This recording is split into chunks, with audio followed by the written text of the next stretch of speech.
ഈശോ മിശിഹായിക്ക് സ്തുതിയായിരിക്കട്ടെ. ഹല്ലേലൂയ. സ്നേഹമുള്ള വൈദികര്, വൈദിക വിദ്യാർത്ഥികള്, സിസ്റ്റർമാര്, സിസ്റ്റർമാരന്മാരെയും കുട്ടികള്, നമ്മുടെ ചെറിയ കുഞ്ഞുങ്ങളെ എല്ലാ കുടുംബാംഗങ്ങൾക്കും വലിയ കൃപയും സമാധാനം ഉണ്ടാകട്ടെ കേട്ടോ. പ്രിയമുള്ള സഹോദരങ്ങൾ, ഇന്ന് പ്രത്യേകിച്ച് വ്യാഴാഴ്ച ആയതുകൊണ്ട് എനിക്ക് സന്തോഷം കൂടുതലാണ്. പ്രാർത്ഥന വളരെ അത്യാവശ്യമുള്ളൊരു സമയം കൂടിയാണ്. ഒരു നന്മറും ചൊല്ലി പ്രാർത്ഥിക്കാവോ? നന്മ നിറഞ്ഞ മറിയമേ സ്വസ്തി, കർത്താവ് അങ്ങയോട് കൂടെ സ്ത്രീകളിൽ അങ്ങ് അനുഗ്രഹിക്കപ്പെട്ടവളാകുന്നു. അങ്ങയുടെ ഉദരത്തിന് ഫലമായി ഈശോ അനുഗ്രഹിക്കപ്പെട്ടവനാകും. പരിശുദ്ധ മറിയമേ തമ്പുരാന്റെ അമ്മ, പാപികളായ ഞങ്ങൾക്ക് വേണ്ടി ഇപ്പോഴും ഞങ്ങളുടെ മരണസമയത്തും തമ്പുരാനോട് അപേക്ഷിച്ചു പറയണമേ. അമേൻ. Praise the Lord. ഇന്ന് നമ്മുടെ വിഷയത്തിന്റെ തലക്കെട്ട് എസെക്കിയേൽ പ്രവചനം 7-ാമത്തെ അധ്യായത്തിന്റെ 25-ാം തിരുവചനമാണ്. തലക്കെട്ട് കൊടുത്തിരിക്കുന്നതാണ്, ആ സമയത്ത് അന്വേഷിച്ചാൽ കിട്ടില്ല.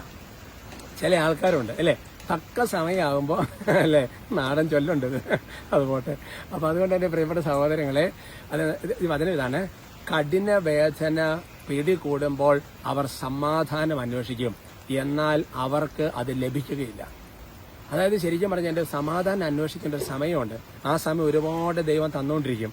എന്നാൽ ആ സമയത്തൊന്നും സമാധാനത്തിനുള്ള മാർഗങ്ങളൊന്നും അന്വേഷിക്കുകയില്ല. അവസാനം എന്നറിയാവോ, കഠിനമായ വേദന പിടികൂടുമ്പോൾ കുറച്ച് സമാധാനത്തിന് വേണ്ടി പ്രാർത്ഥിക്കും, അത് കിട്ടില്ല. അതാണ് അന്വേഷിക്കേണ്ട സമയത്ത് അന്വേഷിക്കണം. അതുകൊണ്ട് സമാധാനം എന്ന് പറഞ്ഞാൽ ഈശോയാണ്. ഈശോയെ മാത്രമേ സമാധാനം കണ്ടെത്താൻ പറ്റുള്ളൂ.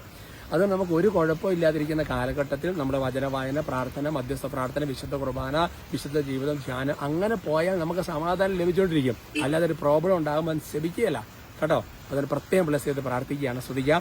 Hallelujah, hallelujah, hallelujah, hallelujah. കർത്താവെ സ്തുതിക്കുന്നു, ആരാധിക്കുന്നു, നന്ദി പറയുന്നു, മഹത്വപ്പെടുത്തുന്നു. എല്ലാ പൈശാചക്തികളും അന്ധകാരത്തിന്റെ ഉപദ്രവങ്ങളും ശല്യങ്ങളെ ബാധകളും യേശുനാമത്തിൽ വിട്ടുമാറട്ടെ.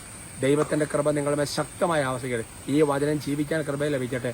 സമാധാനത്തിന്റെ മാർഗങ്ങൾ തെളിയട്ടെ. നമ്മുടെ കർത്താവ് വിശ്വമിശിഹായുടെ കൃപയും പിതാവായ ദൈവത്തിന്റെ സ്നേഹവും പരിശുദ്ധാത്മാവിന്റെ സഹവാസം നിങ്ങൾ എല്ലാവരോടും കൊണ്ടുവരും, ഇപ്പോഴും എപ്പോഴും എന്നേക്കും. ആമേൻ.